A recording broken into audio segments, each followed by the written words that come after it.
ನಮಸ್ಕಾರ ನನ್ನೆಲ್ಲ ಆತ್ಮೀಯ ವೀಕ್ಷಕರಿಗೆ ಅಂಬಿಕಾ ಬಾಬು ಕ್ರಿಯೇಷನ್ನಿಂದ ಸ್ವಾಗತ.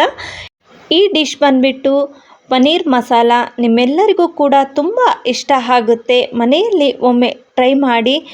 ಹೋಟೆಲ್ ಶೈಲಿಯಲ್ಲಿಯೇ ನಾವು ಮನೆಯಲ್ಲಿಯೇ ಪನ್ನೀರ್ ಮಸಾಲವನ್ನು ಮಾಡ್ಕೋಬಹುದು. ಬನ್ನಿ ಹಾಗಾದರೆ ಮನೆಯಲ್ಲಿಯೇ ಪನ್ನೀರ್ ಮಸಾಲವನ್ನು ಹೇಗೆ ಮಾಡಿಕೊಳ್ಳುವುದು ಎಂಬುದನ್ನು ನೋಡೋಣ.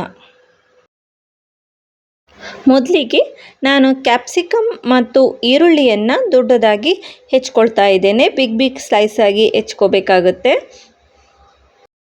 ಆನಿಯನ್ ಮತ್ತು ಕ್ಯಾಪ್ಸಿಕಮನ್ನು ನಾವು ಶಾಲೋ ಫ್ರೈ ಮಾಡೋದ್ರಿಂದ ಒಂದು ಡಿಫ್ರೆಂಟ್ ಟೇಸ್ಟನ್ನು ಪನ್ನೀರ್ ಮಸಾಲಾಗೆ ನೀಡುತ್ತೆ. ಹಾಗಾಗಿ ಬಿಗ್ ಪೀಸ್ಗಳಾಗಿ ಕಟ್ ಮಾಡ್ಕೊಳ್ತಾ ಇದ್ದೇನೆ. ನಂತರ ನಾನಿಲ್ಲಿ 2 ಟೊಮೊಟೊವನ್ನು ತೆಗೆದುಕೊಂಡಿದ್ದೇನೆ. ಅವುಗಳನ್ನು ಕೂಡ ದೊಡ್ಡ ಪೀಸಾಗಿ ಕಟ್ ಮಾಡಿಕೊಂಡು ನಾನು ಪೇಸ್ಟ್ ಮಾಡ್ಕೊಳ್ತೇನೆ.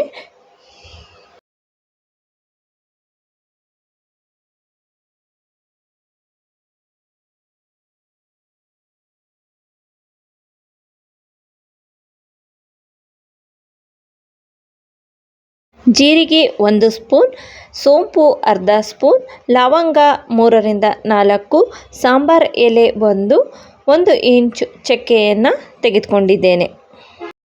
ನಾನಿಲ್ಲಿ 1 ಬೌಲ್ ಮೊಸರನ್ನು ತೆಗೆದುಕೊಂಡಿದ್ದೇನೆ. 1 ಬೌಲ್ ಮೊಸರಿಗೆ ಅರ್ಧ ಸ್ಪೂನ್ ಅರಿಶಿಣದ ಪೌಡರ್, ಅರ್ಧ ಸ್ಪೂನ್ ಗರಂ ಮಸಾಲ, ಅರ್ಧ ಸ್ಪೂನ್ ಕೊತ್ತಂಬರಿ ಪೌಡರ್, ಅರ್ಧ ಸ್ಪೂನ್ ಜೀರಾ ಪೌಡರ್, ಕಸೂರಿ ಮೇಥಿ ಸ್ವಲ್ಪ, ಅರ್ಧ spoon Kashmiri chilli powder, 1 spoon ಖಾರದ ಪುಡಿ, ಹಾಗೆ ಅರ್ಧ ಸ್ಪೂನ್ ಉಪ್ಪನ್ನು ಹಾಕ್ಕೊಂಡು ಚೆನ್ನಾಗಿ ಮಿಕ್ಸ್ ಮಾಡ್ಕೊಳ್ತೇನೆ.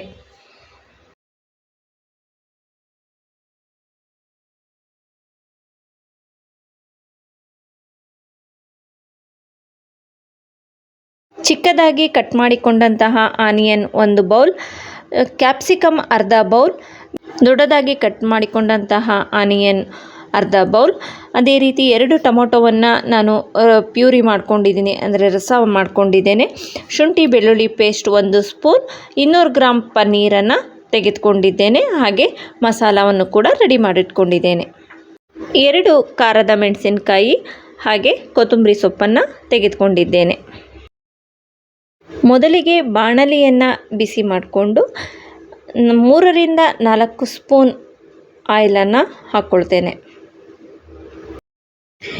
ಎಣ್ಣೆ ಬಿಸಿಯಾದ ನಂತರ ಪನ್ನೀರ್ ಕ್ಯೂಬ್ಸ್ಗಳನ್ನು ಸ್ವಲ್ಪ ಶಾಲೋ ಫ್ರೈ ಮಾಡ್ಕೊಳ್ತೇನೆ. ಟೇಸ್ಟ್ ಚೆನ್ನಾಗಿರುತ್ತೆ. ಹಾಗಾಗಿ ಫ್ರೈ ಆದ ನಂತರ ತಟ್ಟೆಗೆ ತೆಗೆದುಕೊಳ್ತೇನೆ ಸಪ್ರೇಟಾಗಿ. ಅದೇ ಆಯಿಲ್ಗೆ ನಾವು ತೆಗೆದುಕೊಂಡಂತಹ ಮಸಾಲ ಸಾಮಗ್ರಿಗಳಾದ ಸಾಂಬಾರ್ ಎಲೆ, ಲವಂಗ, ಜೀರಿಗೆ, ಸೋಂಪು ಹಾಗೂ ಚಕ್ಕೆ ಹಾಕಿ ಸ್ವಲ್ಪ ಫ್ರೈ ಮಾಡ್ಕೊಳ್ತೇನೆ. ಮಸಾಲೆ ಫ್ರೈ ಆದಮೇಲೆ ಚಿಕ್ಕದಾಗಿ ಹೆಚ್ಚಿಕೊಂಡಂತಹ ಈರುಳ್ಳಿಯನ್ನು ಹಾಕಿ ಚೆನ್ನಾಗಿ ಫ್ರೈ ಮಾಡ್ಕೊಳ್ತೇನೆ. ನಂತರ 1 ಸ್ಪೂನ್ ಶುಂಠಿ ಬೆಳ್ಳುಳ್ಳಿ ಪೇಸ್ಟನ್ನು ಹಾಕ್ಕೊಂಡು ಚೆನ್ನಾಗಿ ಫ್ರೈ ಮಾಡ್ಕೊಳ್ತೇನೆ. ನಂತರ ಟೊಮೊಟೊ ಪ್ಯೂರಿಯನ್ನು ಅಥವಾ ರಸವನ್ನು ಹಾಕಿಕೊಂಡು ನೀರಿನ ಅಂಶ ಹೋಗುವವರೆಗೂ ಕೂಡ ಫ್ರೈ ಮಾಡ್ಕೊಳ್ತೇನೆ. ನೋಡಬಹುದು ನೀವು, ಟೊಮೊಟೊದಲ್ಲಿ ಇರುವಂತಹ ಎಲ್ಲ ನೀರಿನ ಅಂಶ ಹೋಗಿದೆ.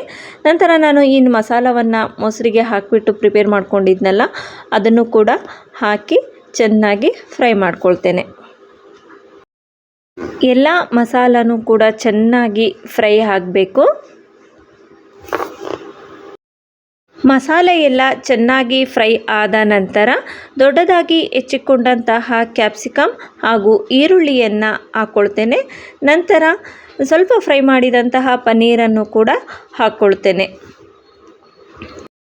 ಆನಿಯನ್ನು ಕ್ಯಾಪ್ಸಿಕಮ್ಮು ತುಂಬ ಫ್ರೈ ಮಾಡುವ ಅವಶ್ಯಕತೆ ಇಲ್ಲ, ಸ್ವಲ್ಪ ಫ್ರೈ ಆದರೆ ಸಾಕು. ಲಿಡ್ಡನ್ನು ಕ್ಲೋಸ್ ಮಾಡಿಬಿಟ್ಟು ಒಂದು 2 ಮಿನಿಟ್ಸ್ ಫ್ರೈ ಆಗೋದಕ್ಕೆ ಬಿಡ್ತೇನೆ ನಾನು. ಫೈನಲಿ ಚೆನ್ನಾಗಿ ಎಲ್ಲ ಫ್ರೈ ಆಗಿದೆ.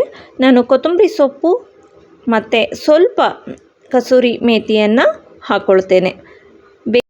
ಸಾಲ್ಟ್ ಆಲ್ರೆಡಿ ಮಸಾಲಾಗೆ ಹಾಕಿರ್ತೇವೆ. ಇನ್ನೂ ಸ್ವಲ್ಪ ಬೇಕಾದರೆ ಟೇಸ್ಟಿಗೆ ತಕ್ಕಂತೆ ನಾವು ಸಾಲ್ಟನ್ನು ಆ್ಯಡ್ ಮಾಡಿಕೊಂಡು ಹೀಗೆ ಫ್ರೈ ಮಾಡ್ಕೋಬೇಕು. ಎಸ್, ನೋಡಬಹುದು ನೀವು ಹೋಟೆಲ್ ಶೈಲಿಯ ಮಸಾಲ ಪನ್ನೀರ್ ರೆಡಿಯಾಗಿದೆ. ಇದು ರೋಟಿ, ಚಪಾತಿ, ನಾನ್, ತಂದೂರಿ ನಾನ್ ಎಲ್ಲದರ ಜೊತೆಗೂ ಕೂಡ ತುಂಬಾ ರುಚಿಯಾಗಿರುತ್ತೆ. ನಾವು ಈಸಿಯಾಗಿ ಮನೆಯಲ್ಲಿಯೇ ಮಾಡ್ಕೋಬಹುದು. ರುಚಿಯಾದ ಶುಚಿಯಾದ ಪನ್ನೀರ್ ಮಸಾಲ ರೆಡಿಯಾಗಿದೆ.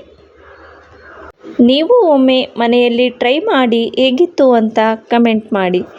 ಈ ವಿಡಿಯೋ ವೀಕ್ಷಿಸಿದ್ದಕ್ಕಾಗಿ ನಿಮ್ಮೆಲ್ಲರಿಗೂ ಹೃದಯಪೂರ್ವಕ ಧನ್ಯವಾದಗಳು.